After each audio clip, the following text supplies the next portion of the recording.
क्या आप जानते हैं कि यीशु मसीह को दुल्हा और हमें यानी कलीसिया को दुल्हन क्यों कहते हैं? क्या यीशु मसीह शादीशुदा हैं? इस दुनिया की पहली शादी किसने पढ़ी? लोग शादी ही क्यों करते हैं? लोगों की शादी में इतनी गड़बड़ क्यों होती है? क्यों शादी के ऊपर इतने गलत चुटकुले बनाए जाते हैं? क्यों शादी को एक हवा बनाया जाता है? क्यों आदमी और औरत की शादी को खराब किया जा रहा है? देरी से हो या समय पर, आखिर एक इंसान के लिए शादी करना जरूरी क्यों होता है? शादी करना ही मकसद क्यों होता है? इन सभी सवालों के जवाब जानने के लिए इस वीडियो को अंत तक जरूर देखिएगा और वीडियो में बोला गया एक एक शब्द बड़े ध्यान से सुनिएगा। उत्पत्ति अध्याय 2 उसकी 22 आयत में लिखा, और यहोवा परमेश्वर ने उस पसली को जो उसने आदम में से निकाली थी स्त्री बना दिया और उसको आदम के पास ले आया। बाइबल बताती है कि वो परमेश्वर ही था जिसने आदम को उसकी स्त्री से मिलाया था। परमेश्वर ही इस दुनिया का सबसे पहला मैच मेकर था। अब जब परमेश्वर औरत को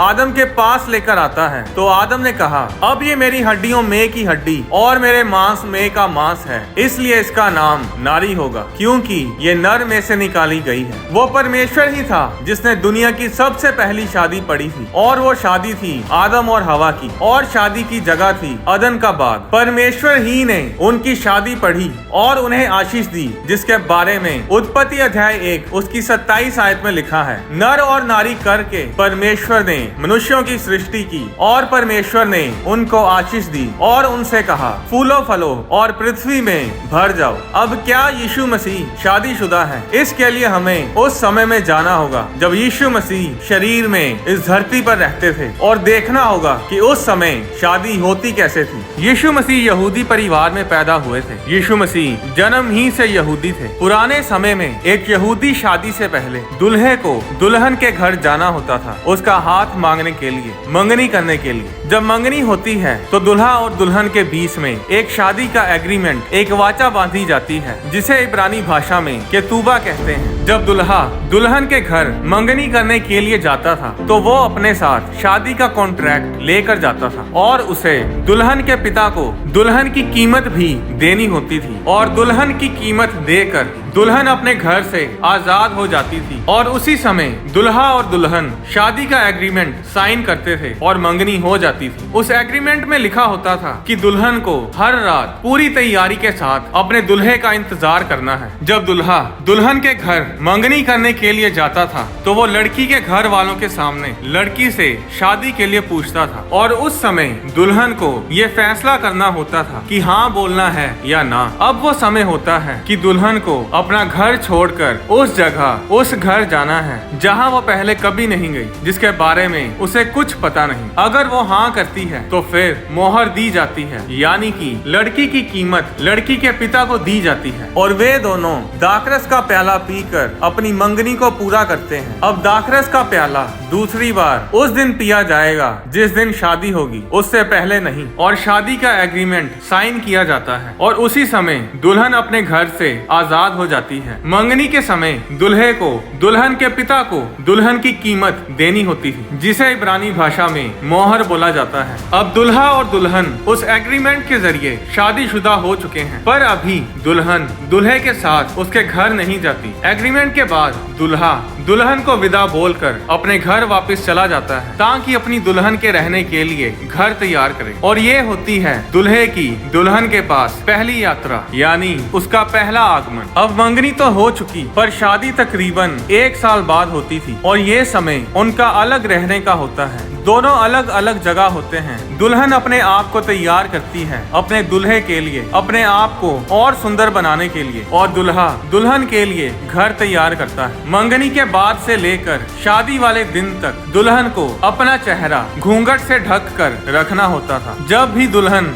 घर से बाहर जाती थी तो उसे घूंघट ओढ़कर जाना होता था, और उस घूंघट से, उस वेल से लोगों को पता चल जाता था कि उसको खरीदा जा चुका है, उसकी मंगनी हो चुकी है। दुल्हन को पता नहीं होता था कि दुल्हा कब घर तैयार करके कब दुल्हन को लेने आ जाए, और इसीलिए दुल्हन को हर रात अपने दुल्हे का इंतजार करना होता था, और दुल्हन को अपने बिस्तर के पास मशालें तेल से भरकर तैयार रखनी पड़ती थी, ताकि अगर दुल्हा रात को आकर उसे चौंकाए, उसे सरप्राइज दे तो दुल्हन अपनी मशालों के साथ तैयार रहे। उस समय बिजली तो होती नहीं थी, इसलिए लोग मशालों का ही इस्तेमाल करते थे। दुल्हन को अपनी मशालों के साथ हर रोज तैयार रहना पड़ता था। इसके बारे में मत्ती अध्याय 25 में 10 कुंवारियों के दृष्टांत में भी बताया है, जिसमें लिखा है, आधी रात को धूम मची, देखो दूल्हा आ रहा है, उससे भेंट करने को चलो। तब वे सब कुंवारियां उठकर अपनी मशालें ठीक करने लगी। अब मंगनी से लेकर शादी वाले दिन तक दुल्हन के लिए कुछ बदला नहीं। वो अभी भी अपने पिता के घर में ही रहती है, वही घर के काम करती है, पर अब वो उस घर की नहीं है। अब वो एक दुल्हन है। अब वो मांगी जा चुकी है, उसकी मंगनी हो चुकी है। उसका घर, उसका कमरा, उसके आसपास सब पहले जैसा ही है, पर अब वो उस घर की नहीं है। अब वो अपने दुल्हे की है। अब उसकी आंखें अपने माँ बाप के घर के ऊपर नहीं, अपने मायके घर के ऊपर नहीं, बल्कि अपने नए घर, अपने ससुराल वाले घर के ऊपर टिकी होती हैं। अब उस दुल्हन को अपने आप को पवित्र रखना होता है और किसी दूसरे पुरुष की ओर ध्यान नहीं देना होता। उसे अब अपने दुल्हे के साथ वफादार रहना होता है। अब उसका काम है कि अपने दुल्हे के लिए खूबसूरत बने और अपने पुराने घर को अलविदा कहने के लिए अपने आप को तैयार करें। एक एक शब्द जो मैं आपको बता रहा हूँ, इसका बहुत ही भयानक और रोमांचक मतलब है, जिसके बारे में आपको इसी वीडियो में थोड़ा आगे जाकर पता चलेगा। अब दुल्हा दुल्हन शादी होने तक एक दूसरे से दूर हैं और ये समय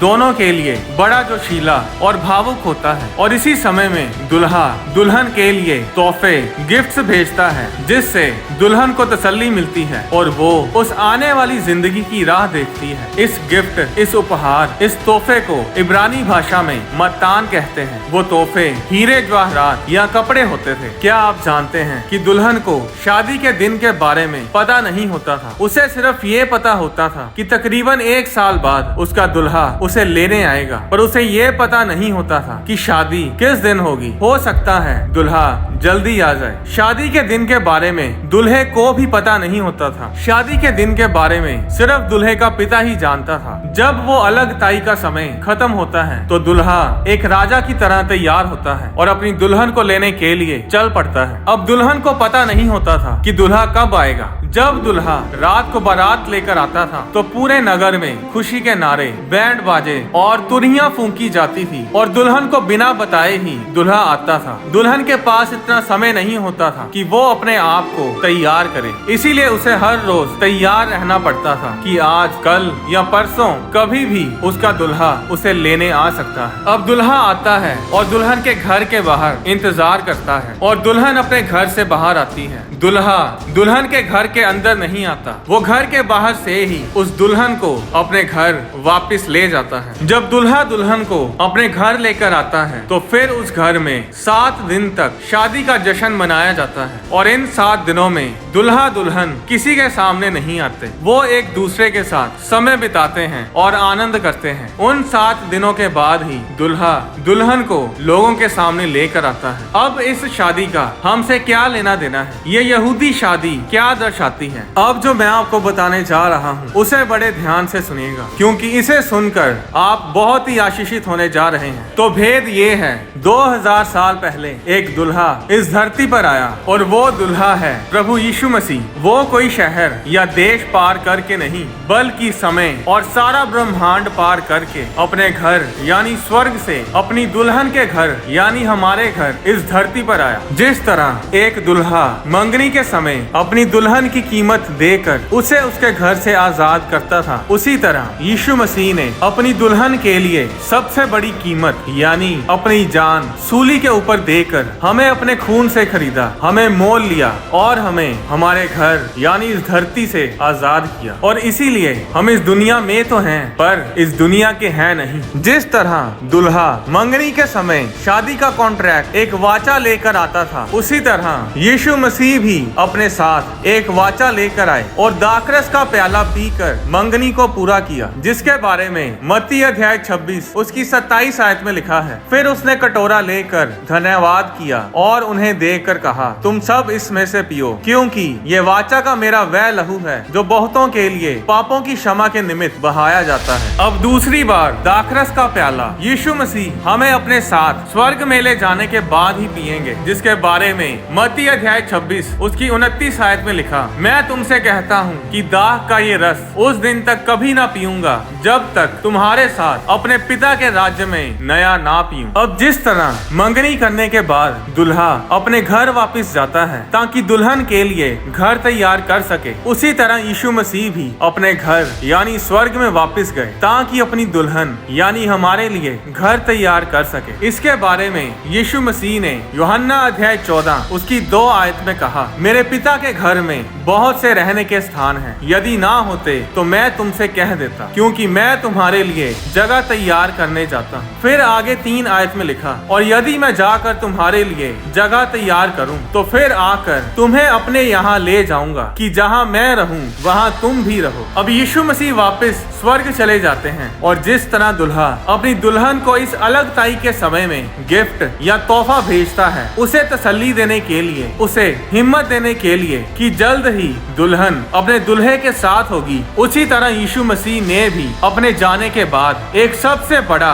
और सबसे कीमती गिफ्ट भेजा, और वो गिफ्ट है होली स्पिरिट यानी पवित्र आत्मा। जो समय अब चल रहा है ये वही समय है अलग रहने का, जब दुल्हा दुल्हन के लिए घर तैयार करता है और दुल्हन अपने दुल्हे के लिए अपने आप को तैयार करती है। और जिस तरह दुल्हन मंगनी होने के बाद ही से दुल्हे की हो जाती है पर रहती अपने मायके वाले घर में ही है, उसी तरह हमारी मंगनी यीशु मसीह के साथ हो चुकी है। हम यीशु मसीह के हो चुके हैं पर अभी भी हम अपने मायके वाले घर में ही हैं, यानी इस धरती पर ही हैं। मंगनी के बाद दुल्हन अपने मायके घर के ऊपर ध्यान नहीं रखती, उसका ध्यान अपने नए घर की ओर होता है। उसके आसपास का वातावरण माहौल तो नहीं बदलता पर वो खुश होती है कि वो अब नए घर में जा रही है। जरा ध्यान से सोचिए कि दुल्हन पैदा होती है अपने पहले घर में पर उसका दूसरा घर बनाया ही उसी के लिए जाता है। वो दुल्हे के प्यार की खातिर दुल्हन के लिए बनाया जाता है। उसी तरह हम भी अपने पहले घर में पैदा हुए यानी इस धरती पर हमारा दूसरा घर खास हमारे लिए ही बनाया गया है, दुल्हे के प्यार के कारण यानी परमेश्वर के प्यार की खातिर जो हमारे लिए है। जिस तरह दुल्हन को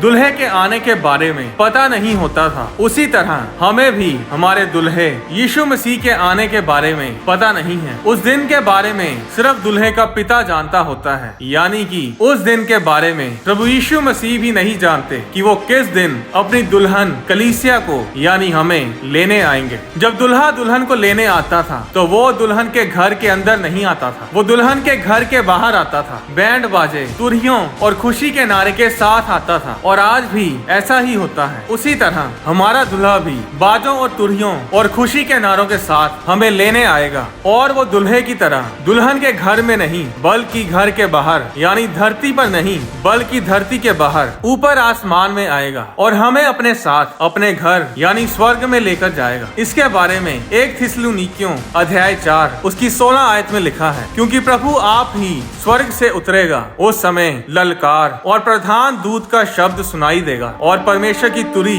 फूंकी जाएगी, और जो मसीह में मरे हैं वे पहले जी उठेंगे। तब हम जो जीवित और बचे रहेंगे उनके साथ बादलों पर उठा लिए जाएंगे कि हवा में प्रभु से मिलें, और इस रीति से हम सदा प्रभु के साथ रहेंगे। अब जब यीशु मसीह हमें स्वर्ग में लेकर जाएंगे तो बाइबल बताती है कि वहाँ स्वर्ग में मेमने का विवाह होगा और स्वर्ग में 7 साल तक उस विवाह को मनाया जाएगा। प्रकाशित वाक्य अध्याय 19 उसकी 7 आयत में लिखा, आओ हम आनंदित और मगन हों और उसकी स्तुति करें, क्योंकि मेमने का विवाह आ पहुंचा है और उसकी दुल्हन ने अपने आप को तैयार कर लिया है। यह विवाह का जश्न स्वर्ग में पूरे 7 साल तक चलेगा और उन 7 सालों में धरती पर सताव का समय होगा। एंटी क्राइस्ट के समय में जो धरती पर सताव का समय होगा, उस समय हम धरती पर नहीं होंगे, हम यीशु मसीह के साथ स्वर्ग में होंगे। सिर्फ वही लोग इस धरती पर होंगे जिन्होंने यीशु मसीह को अपना उद्धारकर्ता ग्रहण नहीं किया। 7 साल हम स्वर्ग में यीशु मसीह के साथ पार्टी करेंगे, जश्न मनाएंगे, और उन 7 सालों में इस धरती पर सताव का समय होगा। अगर आप ये वीडियो देख रहे हैं तो आप यहाँ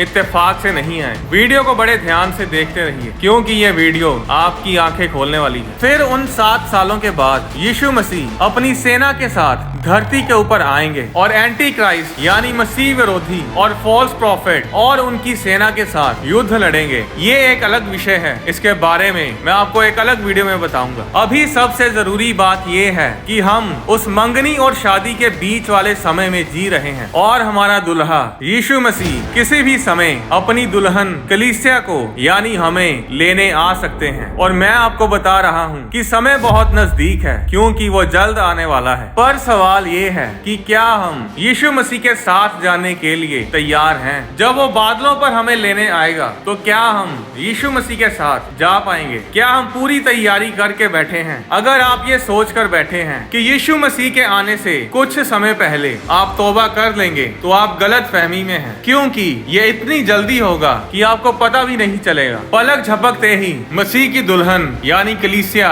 यानी हर एक विश्वासी जो मसीह पर विश्वास रखता है वो सब स्वर्ग में ऊपर उठा लिए जाएंगे और अविश्वासी नीचे रह जाएंगे। तो कौन है परमेश्वर की असली दुल्हन? हर एक जन जिसने यीशु मसीह को अपना उद्धारकर्ता ग्रहण किया है, हर वो जन यीशु मसीह की दुल्हन है और वो आज भी आपके दिल के दरवाजे पे खटखटा रहा है। प्रकाशित वाक्य अध्याय 3 उसकी 20 आयत में लिखा, देख मैं द्वार पर खड़ा हुआ खटखटाता हूँ, यदि कोई मेरा शब्द सुनकर द्वार खोलेगा तो मैं उसके भीतर आकर उसके साथ भोजन करूंगा। परमेश्वर तो दरवाजा खटखटा रहा है, पर अगर आप दरवाजा खोलेंगे नहीं तो वो अंदर नहीं आएगा। परमेश्वर किसी पर अपनी मर्जी नहीं थोपता। फैसला आपने करना है कि आप उसे अपना उद्धारकर्ता ग्रहण करना चाहते हैं या नहीं। अगर आप यीशु मसीह को अपना उद्धारकर्ता ग्रहण करना चाहते हैं तो ये छोटी सी प्रार्थना मेरे साथ बोलें। प्रभु यीशु मसीह, मैं मानता हूँ कि मैंने पाप किए हैं और मैं अपने आप को अपनी ताकत से बचा नहीं सकता। मैं विश्वास करता हूँ कि आप मेरे लिए इस धरती पर आए, मारे गए, गाड़े गए और तीसरे दिन मुर्दों में से जी उठे। मैं आपका धन्यवाद करता हूँ कि आपने मेरे पापों को अपने ऊपर लिया और मुझे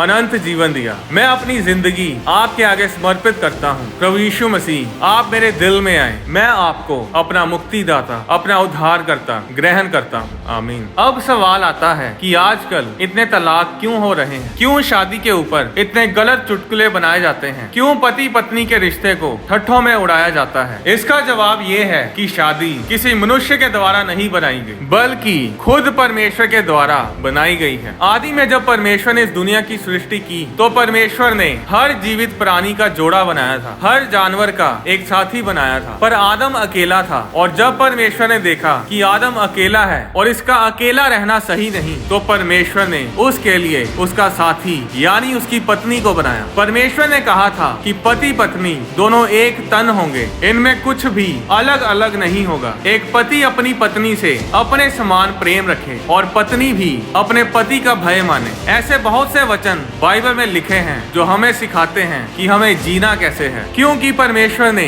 ये वचन कहे हैं, इसीलिए शैतान पूरी कोशिश करता है कि इन वचनों को तुड़वाया जाए, क्योंकि जो कुछ परमेश्वर का वचन कहता है, शैतान हर उस वचन की खिलाफत करता है जो परमेश्वर के मुंह से निकला है। आज कई लोग शादी करने से डरते हैं। शादी परमेश्वर की ओर से है। जो कोई शादी के खिलाफ कुछ भी बोलता है या आपके दिमाग में शादी के लिए नफरत पैदा करता है, वो शैतानी है, वो परमेश्वर की ओर से नहीं है। आप अगर एक सफल वैवाहिक जीवन जीना चाहते हो तो आपको परमेश्वर का वचन पढ़ना होगा और उस पर चलना होगा, क्योंकि जिसने शादी को बनाया सिर्फ वही बता सकता है कि शादी को चलाना कैसे है। शादी के साथ जुड़ी और भी गहरी बातों को मैं आने वाली वीडियोस में शेयर करता रहूंगा। और एक और बात, इस YouTube चैनल के लाखों मिलियंस में व्यूज आते हैं, पर 80% व्यूज उन लोगों से आते हैं जिन्होंने चैनल को सब्सक्राइब नहीं किया। तो अगर ये चैनल आपके लिए आशीष का कारण है तो इसको सब्सक्राइब जरूर करें और बेल नोटिफिकेशन को जरूर दबाएं, क्योंकि जितने ज्यादा सब्सक्राइबर और लाइक्स वीडियोस के ऊपर आते हैं उतनी ज्यादा वीडियो YouTube दूसरे लोगों तक पहुंचाती है। आप वीडियो को लाइक, शेयर और सब्सक्राइब करके भी सुसमाचार में हमारी सपोर्ट कर सकते हैं। इस चैनल को 60 देशों से भी अधिक देशों में देखा जाता है और लाखों की गिनती में लोगों ने बाइबल के गहरे भेदों को इस चैनल के जरिए सुना है। बाइबल के गहरे भेदों को जानना अच्छी बात है, पर हमारा उद्देश्य यही होता है कि लोगों तक सुसमाचार लेकर जाया जाए और उनके उलझे हुए सवालों का उत्तर दिया जाए। अगली वीडियो आप किस विषय पर देखना चाहते हैं या फिर बाइबल से जुड़े अपने कोई भी सवालों को आप नीचे कमेंट सेक्शन में लिख सकते हैं। कुछ लोग बाहर जाकर सुसमाचार नहीं सुना सकते, पर वो अपनी प्रार्थनाओं और अपनी डोनेशंस के जरिए हमारी सपोर्ट कर सकते हैं। अगर आप इस चैनल पर कोई भी सुसमाचार की वीडियो को स्पॉन्सर स्पॉन्सर करना चाहते हैं तो आप उन वीडियोस को स्पॉन्सर भी कर सकते हैं और इस सुसमाचार के काम में हमारे सहयोगी बन सकते हैं। परमेश्वर आपको आशीष दे। आने वाली वीडियोस में मैं आपको बताऊंगा कि इस धरती की रजिस्ट्री किसके नाम पर है, परमेश्वर ने ऐसा क्यों कहा कि पति पत्नी दोनों एक तन होंगे, क्या हम रैप्चर के बहुत नजदीक हैं, रैप्चर कब हो सकता है, परमेश्वर किस समय धरती पर घूमने आता है।